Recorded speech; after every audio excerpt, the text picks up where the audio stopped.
Halo, apa kabar semuanya? Kembali dengan Putu Reza, kita ngomongin gadget lagi. Dan langsung aja di tangan saya sekarang ini ada the new Asus ROG Phone 7. Udah pada tahu dong ya, ini adalah handphone gaming terbaru dari Asus yang secara mengejutkan tiba-tiba rilis aja gitu di Indonesia. Saya sih sebenarnya kaget ya tiba-tiba muncul aja gitu, nongol tiba-tiba rilis resmi. Cuma ini adalah kaget yang sangat positif karena ya ada barang bagus baru ya kita cobain, ya pasti menyenangkan. Sebelum kita mulai reviewnya, saya mau infoin dulu kalau unit review yang saya pakai sekarang ini adalah varian termurah yang dirilis, yaitu versi 8256GB dengan harga retail Rp10.999.000, 11 juta. Angka yang mungkin terlihat agak tinggi ya, tapi sebenarnya masih bisa kok dijustifikasi, dibenarkan lah kalau misalnya kita ngelihat apa yang dikasih Asus di handphonenya.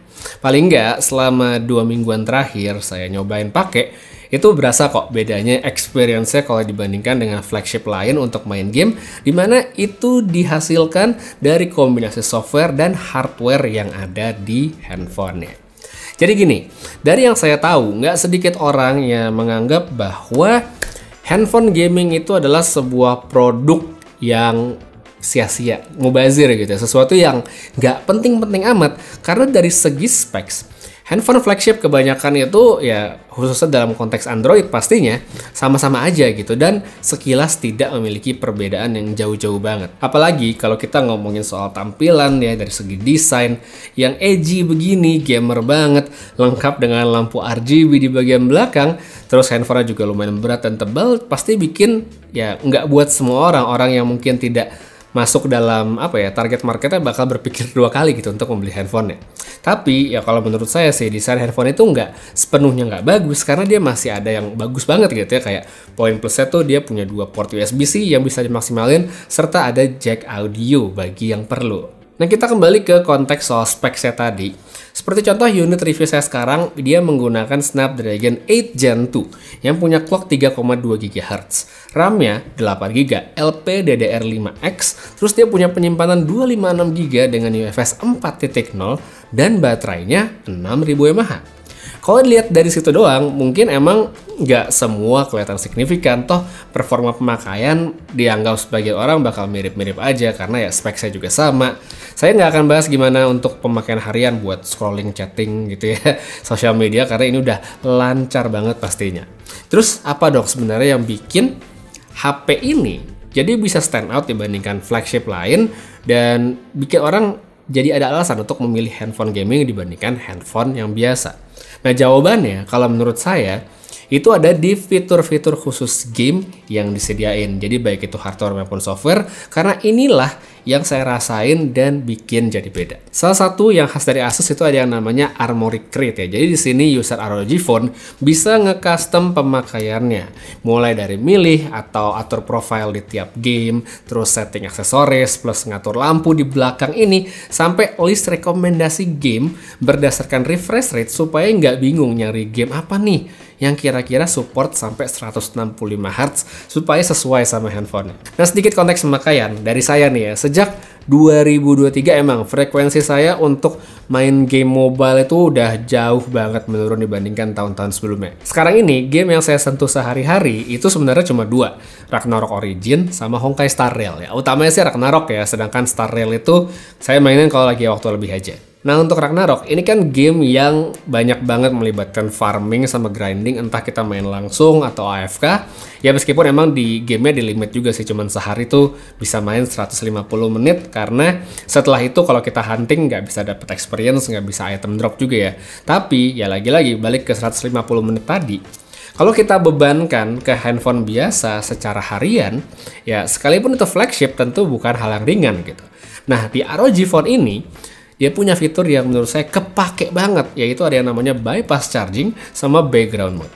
Settingan ini bisa kita pakai lewat Game Genie, yang di sini tuh kita juga bisa akses untuk pengaturan lainnya kayak ngatur refresh rate layar, nyalain X mode kalau butuh performa yang lebih tinggi, nyalain air trigger itu tombol LR yang kayak di controller yang di atas, dan tentunya bypass charging sama background mode tadi.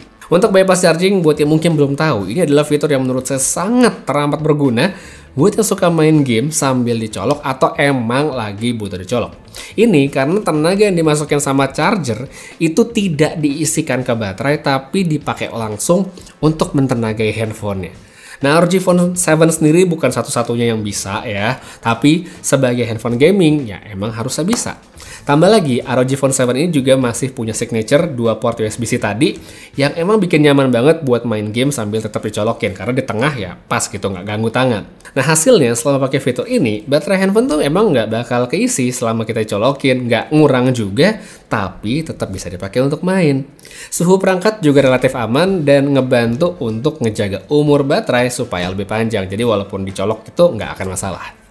Terus ada juga namanya background play. Nah, ini sih fitur favorit saya karena game yang kita mau itu jadi bisa jalan di background alias bisa diminimize sehingga handphone tetap bisa dipakai buat yang lain. Bahkan ketika layarnya dikunci, dimatiin begini, game itu bakal tetap jalan di background, tetap online, tetap hunting. Jadi ini cocok banget tuh buat game yang genrenya MMORPG atau game lain yang emang banyak auto grinding, banyak auto farming dan hunting. Dan itulah kenapa saya suka banget pakai HP ini untuk main Ragnarok ya. Itu tadi kalau dari perspektif pemakaian saya. Nah, by the way, sebelum ada yang tanya, gimana bang kalau main Genshin, apakah HP ini tuh cukup sakti untuk bisa main game tersebut secara mulus? Jawabannya sebenarnya bisa banget ya untuk dipakai main yang enak di HP ini. Walaupun emang mungkin map saya masih di sini-sini aja ya, mungkin nggak terlalu ekstrem juga grafisnya. Cuman ya kalau buat ngetes menurut saya dari segi performa ini udah oke banget untuk kita pakai sekalipun dalam setting yang highest ya, 60 fps ya bisa-bisa aja. Suhu perangkat dari pemakaian juga sebenarnya tergolong oke. Panas atau anget ya pasti, tapi tidak overheat juga, paling nggak dari pemakaian saya di dalam ruangan, di dalam kantor yang ada AC, yaitu semuanya nggak masalah. Mungkin ya dari situasi juga mendukung, mungkin juga teknologi cooling baru yang dikasih Asus bekerja dengan baik di sini. Tapi kalau emang mau dan dibutuhin, selalu ada opsi untuk kita pakai cooler tambahan seperti yang ada sekarang. Kemudian kita ngomongin buat baterai, di HP ini tuh gede, 6000 mAh yang dibagi dua, jadi 3000 di sini, 3000 di sini, dan tengah-tengahnya itu ada chipset. Itulah kenapa kalau misalnya kita pakai secara intensif dan dia mulai panas, panasnya itu banyakan ada di tengah. Untuk 6000 mAh sendiri, kalau misalnya dipakai buat harian tanpa kita main game atau main gamenya dikit-dikit doang gitu, mungkin lagi nggak sempet, ya ini pastinya tahan lama banget buat standby, nggak masalah. Sedangkan kalau misalnya kita geber ya buat main game, apalagi grafis tinggi segala macem, ya pemakaiannya pasti cepat habis, dan ini biasanya saya dapat screen on time di kisaran 4-5 jam ya, tergantung bagaimana situasinya. Nah, di luar soal gamingnya, HP ini juga menurut saya adalah salah satu yang emang sangat baik untuk urusan multimedia, seperti misalnya buat dipakai nonton. Layarnya emang lumayan gede, dia pakai panel Samsung AMOLED Full HD+, tapi dengan refresh rate yang tinggi sekali seperti yang tadi di awal udah sempat saya sebut, yaitu 165 Hz. Kualitas visualnya bagus, tajam, warnanya vivid, pokoknya enak untuk dipakai nonton lama-lama. Palingan yang agak kurang dari layarnya itu adalah dia belum mendukung HDR di beberapa platform streaming online seperti Netflix. Hal minor, tapi nggak buat semua orang, cuma ya saya note saja, jadi tidak menjadi sesuatu yang signifikan.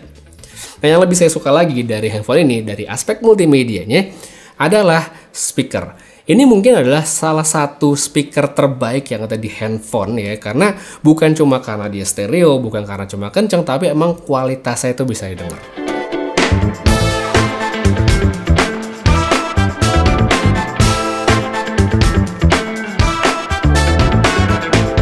Dari semua aspek yang udah kita lihat dan bagus di HP ini, ada satu hal yang mungkin masih sulit untuk dikedepankan, yaitu bagian kamera.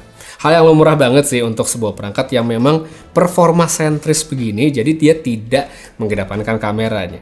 Nggak sebenarnya jelek, tapi bagian kamera emang bukan alasan gitu untuk orang beli handphone ini. Saya tuh yakin deh, nggak ada orang yang kenapa beli ROG Phone 7, kameranya bagus. Kayaknya nggak ada. Spek sebenarnya oke, dia pakai IMX766 50 megapiksel di kamera utama, terus ada ultra wide dan makro. Kamera depannya 32 megapiksel. Secara umum, kamera utama dari ROG Phone 7 sebenarnya bisa banget loh ngedapetin foto yang bagus. Idealnya seperti biasa di situasi yang cukup cahaya. Di sini detail yang didapatkan tuh bisa kelihatan baik dan warna yang cukup nyenengin di mata. Untuk dynamic range ini sepertinya emang bagian yang masih sulit ya dari HP ini. Selain itu dalam beberapa pengambilan outdoor ada beberapa kali ya kamera tuh kelihatan jadi underexposure fotonya. Mungkin karena dia pengen ngebalance highlight sama shadow, tapi hasilnya malah jadi kelihatan kurang oke. Lensa ultrawide untuk ambil foto lebar, cakep ya, boleh gitu. Cuma secara kualitas tentu dia nggak lebih baik dibandingkan lensa yang utama. Terus buat low light, dalam pengambilan di mode auto hasilnya ternyata cukup baik loh. Tapi kalau menurut saya masih lebih baik kalau kita pakai night mode-nya, karena emang secara detail itu dapat lebih. Emang kadang bisa sih kelihatan processing itu agak berlebihan ya buat sebagian orang, tapi menurut saya pasti nggak sedikit juga orang yang suka dengan yang seperti ini. Kamera depan kalau di tempat terang ya kayak foto siang hasilnya oke-oke saja. Cuma kalau kita udah mulai ke tempat low light bakal kelihatan detailnya menurun, bahkan bisa sangat turun. Jadi pilihlah situasi yang tepat sebelum ambil foto. Kita lanjut buat videonya nih. Jadi di sini ROG Phone 7 sebenarnya bisa ngumbar resolusi yang cukup tinggi karena perekaman menggunakan kamera belakangnya itu bisa sampai 8K, sayangnya 24 fps. Jadi biasanya saya akan rekam di 4K 30 fps saja. Nah, dalam resolusi 4K 30 fps ya bisa lihat hasilnya seperti ini. Kalau dari segi stabilisasi nggak ada perbedaan yang berarti antara pakai 4K 30 sama 1080 yang di Full HD. Jadi ya kalau misalnya bisa pakai di 4K ya digunakan saja perekaman di resolusi 4K. Oke, jadi sekarang kita coba untuk kamera belakangnya Asus ROG 7. Ini saya di outdoor ya, tapi ya ada atapnya juga. Untuk pengambilan di siang hari yang cerah sekali, ya hasilnya seperti ini. Ini kalau dihadapkan ke objek warna merah, kalau yang saya lihat di layar sih detail kainnya hilang ya. Coba saya tap, oke. Itu dia. Kalau kesana, ya. Oke, itu dia. Coba kita bawa sedikit untuk sambil jalan ya. Stabilisasinya kita cek juga. Oke ya, tidak ada masalah. Ini pakai di 4K dan stabilisasinya masih mantap. Oke, sekarang ini untuk kamera depannya ROG Phone 7. Agak kelihatan soft ya kalau di layar saya lihat sekarang. Ini untuk kamera depannya dia hanya bisa Full HD 30 fps aja untuk perekaman videonya. Untuk kamera depan, dynamic range di belakang bisa lihat untuk langitnya lagi biru banget sebenarnya. Audio bisa dengar, dan kalau kita tes sambil jalan ya shaky tapi nggak terlalu parah sih. Kalau menurut saya masih oke dan bisa diterima, nggak masalah. Menurut kalian gimana, oke atau enggak? Dan habisnya kita pindah ke situasi low light. Wow, sini low sekali. Oke, kita pindah ya ke low light. Oke, ini untuk pengambilan outdoor malam hari saya cobain, dan dia ada flare-nya ya. Kita bisa lihat flare lampunya. Itu kalau ketemu city light ya, gedung-gedung malam hari. Ini dan dia di 4K ya, ini 4K 30 dengan mode stabilisasi, dan ya flare-nya lumayan sih. Oke, itu dia flare-nya, tapi kalau nggak ada lampu ya aman-aman aja sebenarnya. Oke, kayak ini dia untuk videonya dari kamera belakang ROG Phone. Nah, sekarang buat perekaman kamera depannya. Nah, ini kamera depannya tuh dia ada opsi stabilization sama enggak gitu ya, stabilization dimatiin. Nah, resolusinya kan Full HD, cuman kalau bisa milih, sebenarnya saya milihnya untuk nggak pakai stabilization ya, karena stabilizationnya bener-bener nge-crop lumayan jauh, jadi muka saya tuh deket banget ya ke kamera gitu, jadi kayak penuh banget di layar.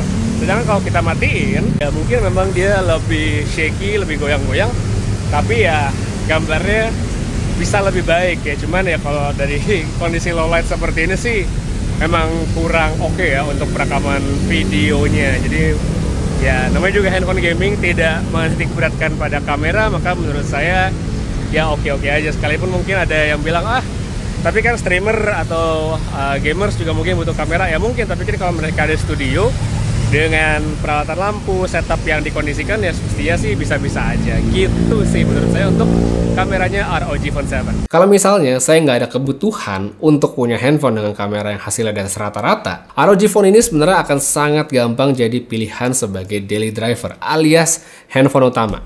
HP ini punya performa yang sangat bagus ditambah dengan software yang dikustomisasi untuk memaksimalkan experience saat main game, dan ini menurut saya sangat menyenangkan.